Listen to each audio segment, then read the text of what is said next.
Hey guys, thank you for coming and checking out the interviews that we are doing with many different guests all over the place. We talk about multiple things with them because the Fairy Tale podcast is expanding out to more than just fairy tale, and we're very happy about that. But guys, I want to take this moment to tell you about our Patreon, which is patreon.com/fairytalepodcast. Now, if you're listening to this interview on either our YouTube or our SoundCloud channels, I want to let you know that you're actually getting them a week late because they go up immediately onto our Patreon and then we release them publicly a week later. So if you'd like to get to all the goodies and extra content that we're putting out there, make sure to become a patron, and it's really easy to do. We don't ask for like exorbitant amounts of money. It's just something that goes into helping to support the podcast itself so that we can continue running and expanding. We just recently lost our website host, and we're working on trying to get that back, but we can definitely use your help to do that. And we're trying to expand back out to getting back onto iTunes and to taking that money and helping people get to more cons so that they can actually interview more amazing guests for you guys, and we can expand our reach and actually talk with even more and more people that we're fans of ourselves, that we know that others are too, so that you can come and check those out. And perhaps we can up our mic quality. For all of our AWA interviews, I want to say that the way that we had to do everything, the room that we were in, we had a lot of background noise from the AC unit. The audio quality may not be the best for Walker, who was our interviewer for AWA, but the majority of the stuff that was recorded, he's going to sound a little weird because the mic was facing away from him, because we want to emphasize the person that we're interviewing, our guest that we're interviewing, should take the priority as far as the sound and audio quality. So you'll hear them a lot more clearly than you will Walker, but once again, there was an AC unit and we were trying to kill the background noise for that, and it made the audio sound a little weaker from his end, but we did boost it up so you could hopefully hear him clearly. Things like that can be fixed if we get better equipment, and that's another reason why we have the Patreon set up. And guys, you can just drop $1, $5, $10, whatever. We understand. If you're a broke anime fan like we are, a little bit is fine. Hi, once again, this is Walker with the Fairy Tale Podcast here at Anime Weekend Atlanta 2017, and today I am interviewing Travis Willingham. Yeah, what's going on, man? Not much. Just finally got rest for the first time in days. Right? Yeah. Did you get more than 4 hours of sleep? Yes. Hey, improvement. You're in the red. You're good. Green, not red. You're in the green. So of course the roles that most people would affiliate you with are Roy Mustang from Fullmetal Alchemist Brotherhood, Porcus the Ace from the Funimation One Piece dub, as well as Thor from a lot of Marvel cartoons. Yeah.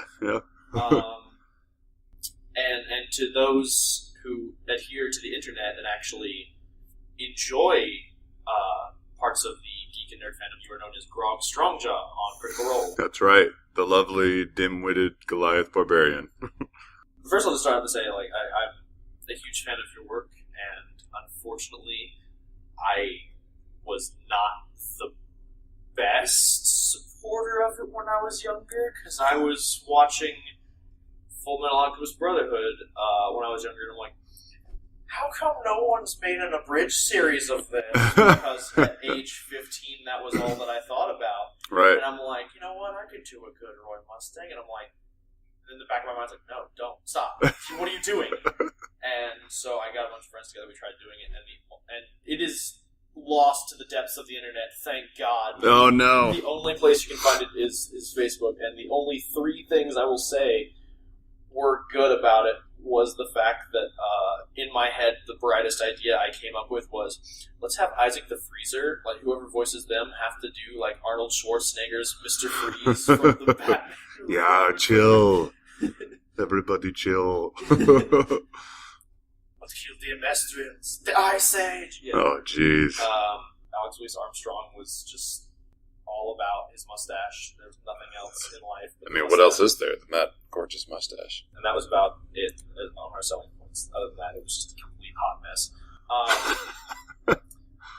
But another thing that you have been doing recently, which, I guess not recently, you voiced Knuckles, the echidna, in Sonic series and in Sonic Boom, which has been exploding all over Twitter and Facebook for a lot of the lines the writers will give you as Knuckles. Sure, man. Who knew that Knuckles would be such a feminist? It's pretty great. Yeah, the writers on that show, Bill, and I mean, they are just absolutely fantastic. They took material that didn't really have a ton of ties to any, proper Japanese material like we're used to in video games and stuff, and just wrote fantastic situational comedy. And there were a lot of people that were, abrasive to, you could say, the changes in Knuckles, whether it was, being roided out and skipping leg day, or being a little more dim-witted as a character, versus just always being competitive with Sonic. But, the kind of the personality fluctuations between the cast, I think, added a lot to the show. It really did, because I remember watching way back when, the old 4Kids Sonic X dub on Saturday morning cartoons. Sure. And Knuckles was a little bit more pragmatic in what he wanted. Mm-hmm. But I think that with Sonic Boom, it's given the character a wide range of diversity he didn't have before. Because even when the Sonic X version was pragmatic, he was still just... He had only 3 loves in his life. The Master Emerald, getting the Master Emerald back, and beating up anybody who stole the Master Emerald. Yeah, it's nice to have a little bit more motivation or interest than just the Master Emerald, or talking about, I'm Knuckles and I don't giggle. Where's my family? Just full Liam Neeson. Yeah, it's nice to see him, want to talk to seashells and think Sonic is his assistant. So, on to the thing that my director said I had to ask about. So, sure. My director actually met you a couple years back at AWA, and asked me to ask about the Lost Wallet story. The Lost Wallet story. In the elevator with you when that happened. Oh, man. Yeah, that was so long ago. I can't even remember what year that was. Many, many moons ago, I think probably the last time we were at AWA. Maybe not the very last time, but Monica Rial and I were here as guests, and in my younger years, we started to brag to each other about our ability to consume tequila, and Monica, being Spanish, is not one that you want to try and tempt into that sort of contest. And so I, said, being a larger guy, that, for every tequila shot that she had, I would have 2, which was just a terrible idea. She very easily put down 5 tequila shots, which... you could do simple math and figure out where that put me. And in a number of hours, I think after an uncensored panel we were wandering around. I told her, I was like, oh no, I lost my wallet. We've got to retrace our steps. That's what you do when you lose something. We got to retrace our steps and figure out where I lost it. So we walked all the way back to the panel room that we were at, and then we went up to the green room, and we're walking all around the hallways, and we're like kicking open doors to hotel rooms open, going, has anyone seen a wallet? We might have tripped and fallen and laid on the hotel hallway floor for a number of minutes while concerned attendees walked by. And then as I was laying on the ground, I kind of felt this, mass in my back pocket, and reached around, and that's where my wallet was. It had just been there for hours, and we were far too intoxicated off of fine tequila to know the difference. It was a night of many embarrassments, and apparently legend at this point. So, so yeah, that's the only thing I really had to ask. Mm-hmm. So, I would say that I remembered your director being in an elevator with me, but that would be a lie. I don't remember too much about that night, as large tequila shot nights go. He iterated that you probably would not have remembered. Yeah, no. It's like, all I remember is like, oh, you're in the army, you gotta party with me, and he's just like, I have to do like work. Yeah, sounds like something I would do. Invite everyone that serves in the military to the party as it goes on throughout the night. Gotta love our forces, man. So we've talked a good bit about the career in cartoons, but we haven't really talked much about your work with them. Like you mentioned, of course, you have to take some liberties with the writing on that, because some things are not as direct a translation as people would like. Sure. And in some anime, there's just a lot of references to Japanese culture. They're like, Americans are not going to get this. Yeah. A lot of the scripts that we get, because there are some projects where, Japan will say, let's try and adhere to the original script as closely as possible. Obviously, everyone knows you can't do a direct translation because it just makes no sense sometimes. But when we're not working on Sonic Boom and it's on one of the video game properties, you'll definitely see like a shift in the characters' personalities. I mean, Sonic is pretty consistent, I think, in Sonic Boom. He talks about chili dogs a lot, and there's a little bit more of a casual banter between him and the other characters. But in the video games, Knuckles is, far more put together. He has the ability to exercise leadership qualities, dare I say, every once in a while. And he certainly seems motivated for like the greater good. There's less comedy in those things. So people get kind of their action-oriented Knuckles back. All right. And now that we've got a lot of free time, we've talked a decent amount about career voice acting, we'll talk about stuff outside of that. So you play a weekly D&D game called Critical Role with Matt Mercer and a couple other voice actors, all of which are amazing, and you should go check out their stuff outside of things.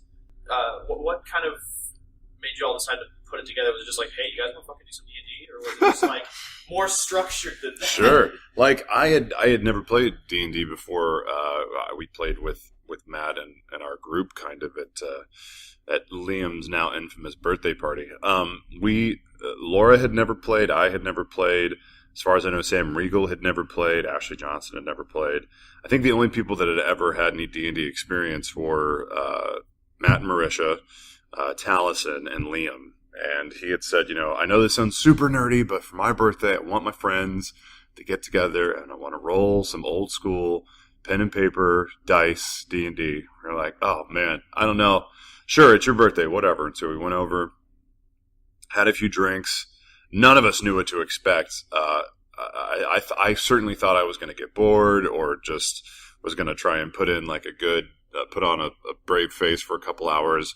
And then Mercer turned out to be this incredibly engaging, immersive storyteller that would embody all of the characters. And I mean, within half an hour, we knew that we were experiencing something pretty special. He had this iPad next to his DM station where he would change the music based on the mood of what was happening, and he was interacting with us in character, and we were improvising, and we're drinking, which is always a recipe for success. And after that first time that we played, Liam sent out a text, and he was like, I feel like I was kind of snake bit. I think we need to do that again. And being that we're all very busy with our professional lives, I think it was another like 4 or 5 weeks before we even got together again. And that kind of became the norm. And we started up, but it was again, only, every 4 to 6 weeks playing this game. So it was funny when the show actually started, at one of the last games at my house, everybody used to come over to Laura and I's house to play on one of the larger tables that we had. Matt was there and he said, listen, Felicia Day at Geek and Sundry's Twitch channel heard about our game from Ashley Johnson because Ashley was working on a Twitch series called Spooked. And she said, are you guys interested in like playing your campaign on our Twitch stream? And we were like, what? Is that a live streaming service? Like we would just play live, not edited? And he was like, yeah. And we're like, for how long? Because, most games, if you've ever played D&D, can be 5, 6, 7, 8 hours, depending on what kind of time you have. Yeah, depending on the time you have and the amount of, the type of players you engage with. Yeah, totally. And we were like, well, how long? And he goes, I think like 3 hours, loosely. And I was like, oh man, nobody's going to want to watch that. It's just us like farting around for 3 hours making up stuff. And he was like, I think it could be cool though. I think it might be fun. And so we said, yeah, sure. Like, there's a live chat. So we would, see people's feedback, and we didn't really know what to expect. And I think in all honesty, there was a fair majority of us that was like, we're going to go, we're going to play. People might hate it. It might not translate at all because, we normally are just making fun of ourselves at home. And our game didn't change a lot the first time we did it. Turns out a lot of people showed up to watch it, and it just kind of grew week after week. And, for the first few months, we were just kind of blown away by how much, people were enjoying it and the feedback and the questions and all this stuff. And it hasn't slowed down, which was great. But it was never something that we got together and we're like, we're going to make a show about us playing D&D. It was just a chance for we come from such various walks of life. Matt and Marisha are engaged now, and they're getting married in October this month coming up. My wife and I had just gotten married. Sam and Liam both have 2 kids. So we have all these different time commitments, and Ashley's in New York shooting Blind Spot. And it was just a chance for us all to get together, fairly regularly as adults that like nerdy fantasies things and just kind of have fun. And it became this thing. I mean, you mentioned, if I'm going to put D&D, but I'll say Critical Role was actually not my first experience with D&D. I played D&D a while back in the earlier days of high school, back when I was just like, oh, let's go to summer camp. And then older guys were like, all right, we're all going to play 4E. And I'm like, oh, cool. Can I join? Like, no. So me and all the younger... Excluded? Me and all the younger staff members put our own group together, and it lasted all of one session. Oh, man. Before everyone got pissed off with my buddy Trevor's character. And they're like, we're never doing this again. Man, I know. So I was out of it for a really long time until my buddy Adam, I met him through Rooster Teeth, and I was like, okay. He's like, oh, have you ever watched people play D&D? I'm like, that's a thing now? And so he introduced me to Acquisitions Incorporated, and then from there he introduced me to Critical Role, and I'm like, huh, I guess I gotta start playing D&D again. Yeah. So I put together a small game for my friend Tyler's birthday, and that fell apart really quick because I didn't understand any of the rules of 5e, so I was just trying to like base it off 4e and like what I remembered, and it was just awful. And then at my 21st, I'm like, all right, let's just get like really hammered and stream video games for a 24-hour live stream. And sure. My friend's like, is that a good idea, mixing like moonshine and Red Bull? I'm like, I don't know. Only one way to find out. So about like a quarter of the way into the stream, we just all started falling asleep and just ended it. And I'm like, let's just go play D&D. And everyone's just like, sounds like a great idea. And we all just went over and started playing D&D. And that's where the first part of my currently 3 years ongoing campaign, Guardians of Codlo, started. Nice. With my friend Tyler being like, all right, so I can pick any class I want. And I'm like, yeah. And he's like, Bard. I'm like, okay. And he's just like, what the fuck? He's like, 18. And he's like, and if I choose this background, I'm like, okay, you're going to be that guy. You're going to be the guy who's going to be like, I'm going to go persuade the dragon to not murder all of us. Yeah, super high charisma. So that went on, and I've ended up having, because of the experience I've had, I ended up getting other people into it and starting other campaigns, some of which have just fallen apart completely. Like one of them, Rogues Gallery, I put together a lot of my bigger name with Bridger and YouTube friends, and they're like, oh yeah, we'll totally come to this, and then no one showed up. Right.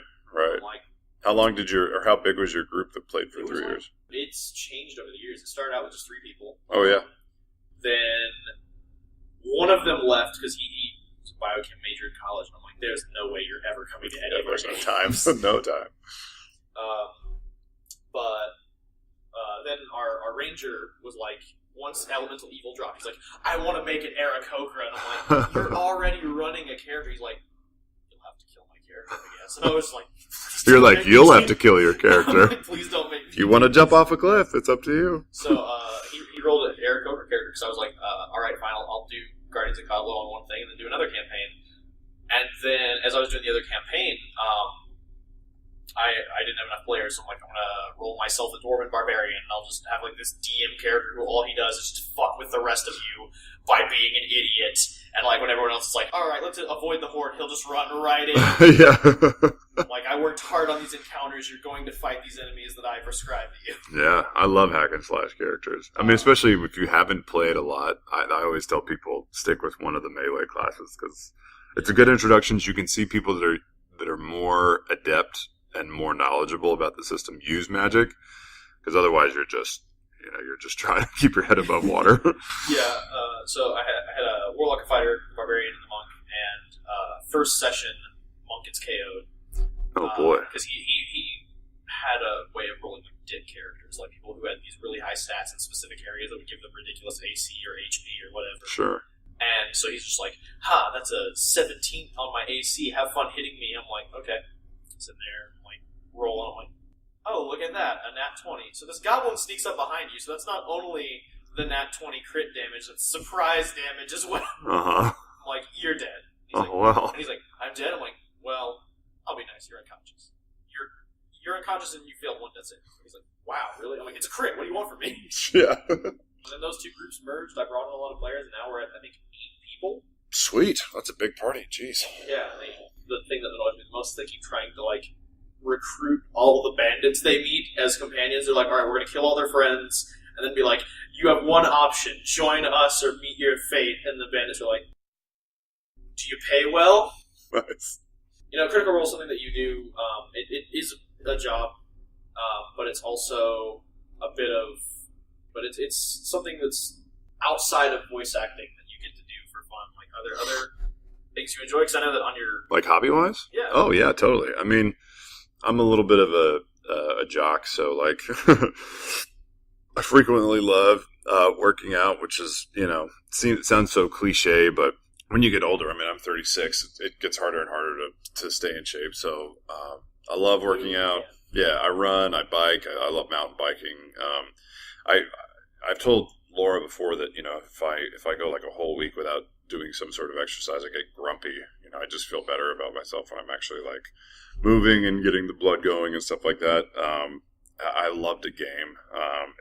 I'm not the guy that needs to play like every new single video game. I usually find something that I like to dive into and play it to completion, and then maybe beyond a little bit. So, you know, Witcher 3, GTA 5. I loved Uncharted Lost Legacy. Pretty much every game that Naughty Dog makes is just something that I'm going to jump into and stay there for as long as possible. So I'm guessing you're looking forward to Last of Us 2. Oh boy, Last of Us 2. I'm looking forward to Red Dead Redemption 2 first. The trailer this last week. I'm just like, give it to me now. But yeah, it's pretty you know, generic stuff. There's nothing super exotic, I guess, that I do that you know, I like scuba diving, but I don't get to do it all that often. Yeah. But I know that outside of you know, video games and a lot of other side things, one of the things I've noticed is a lot of voice actors and actors I've met. They're like, "Oh, have you read this new book that I've been reading?" I'm like, "No." Oh, so yeah. A lot of them will like either read like historical fiction or nonfiction, Boy. or like. Yeah, they may do that. That's not me. I enjoy things that tell a great story. You know, certainly fiction.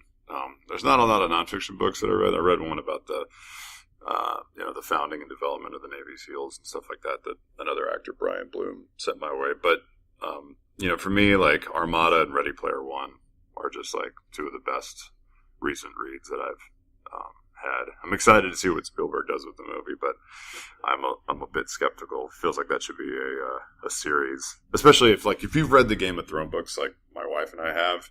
That could have only happened in a TV series. I think one of the criticisms a lot of people had of the Dark Tower movie was that should be a series also. Trying to tell that in one movie is tough.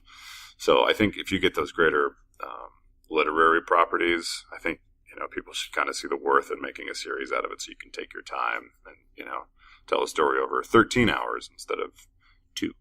So thank you so much for filling me in on some of the questions I had, as well as just talking in general. Yeah. More or less since early 2000s been one of my voice acting heroes. Right on, man. Yeah. It's a surreal experience. But thank you so much. Sure. Thanks, Walker. All right.